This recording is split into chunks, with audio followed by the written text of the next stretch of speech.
Now, what about this? Millennials and Gen Z unleash on boomers. What's this all about? This is really funny. So Gen Z and millennials complaining that boomers use their phone. They call instead of emailing. They ask questions when they could Google it. They're worried about KPIs instead of productivity. So they're having a big whinge. But the reality is, all generations can learn something from each other. Phone calls can be very efficient. And, you get a really savvy boomer that knows AI, you could eliminate Gen Z. Right? So when you think about it, we should be working together because boomers have wisdom and Gen Z have, the tech capacity. So instead of complaining about the boomers and what they do, so hang on a minute, why are they doing that? Maybe there's something to it. But it is quite funny because Gen Z really, like all young generations, they think they know more. Oh, look, I'm not quite boomer. I'm in the Gen X period. But even still, I still don't get over the fact that people can't make phone calls. Sometimes you will receive a text from someone and think, I'll quickly ring them and get an answer, and it goes through to voicemail. But it saves so much time. So they're talking about efficiency, and Gen Z were talking about efficiency. Pick up the phone and make the call. So a lot of Gen Z don't like what they call confrontation. It's not confrontation. It's just asking a question. Yeah, a simple question. Yeah. Now, ABC staff, losses? Yes. Big losses. Yes, and also they've removed the regional division and put it in with everything else, which is very worrying because we really need to have regional voices. And when you think of the managing directors on nearly $1 million for pay, maybe they should cut the top pay a little bit and be able to focus on regional. And it's a public broadcaster. So if you're going to make massive decisions on where you're spending your money, ask the public what they want. Yeah, what about the housing crisis? It's intensifying, and look, we're seeing solutions put forward by both federal and state governments.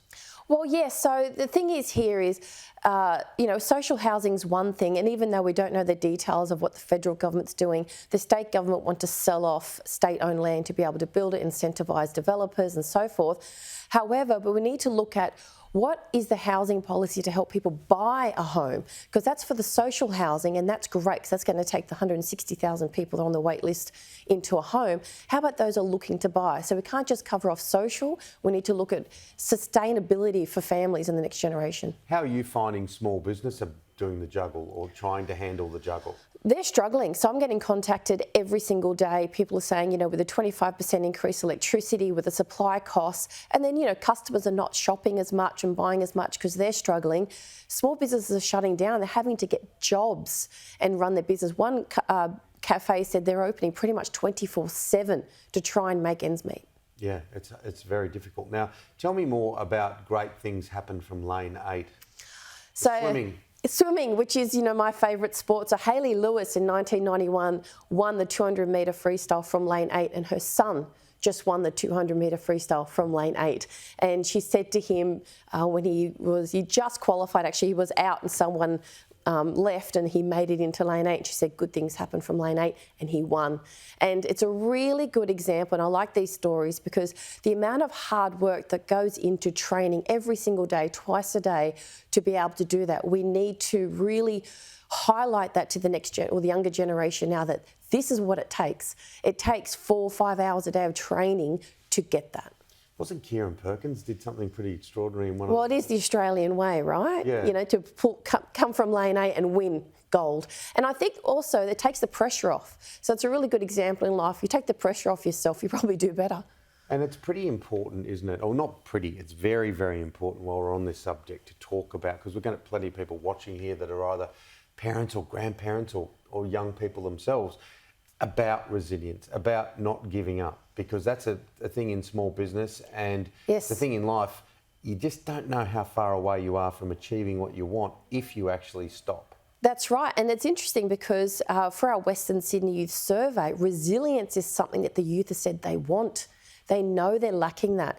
And it's because there's the lack of accomplishment. So you need to finish something at the end, even if it's small. You feel accomplished and then you push to the next thing and the next thing. In this day and age, we've got social media, which is fast satisfaction, a quick fix to like something, and you can put something on social media and be worshipped for it instead of the hard work.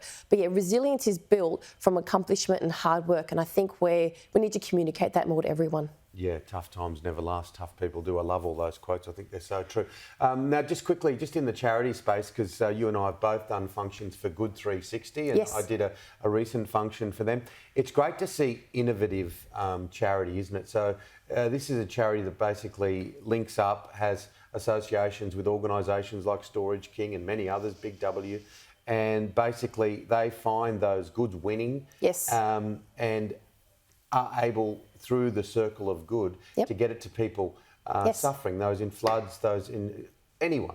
That's right, and that's really important. So there's, all that stock would have been thrown out or, pretty much just written off, and they've come in and found a gap in the market and linked to facilitating goods to the people, and they do it with speed. So if something happens, say this weekend or next weekend, they can actually get it to them quicker than most other places. Do you think people are helping out enough? Do you think charity is as strong as it was when we were growing up? I remember my dad, who's still 88, living in the house I grew up in, was a member of the St Vincent de Paul, and we'd go on visits with him, and I think it taught me a lot as a Yes. young child, I think charities are struggling because so many people now need charity that they didn't previously. So I think the government needs to look at how can they support the charities who are supporting the people. Yeah, absolutely. Now, swimming, were you a swimmer? I was a swimmer. Tell me, what was your favourite discipline? Butterfly. Butterfly. Because I like the hardest possible thing on earth. I know.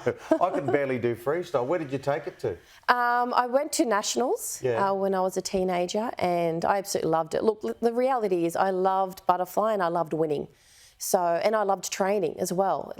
And that has literally carried me through, because then I went into the Masters, which Susie O'Neill just won the 50-metre butterfly and broke the world record in the Masters at 50.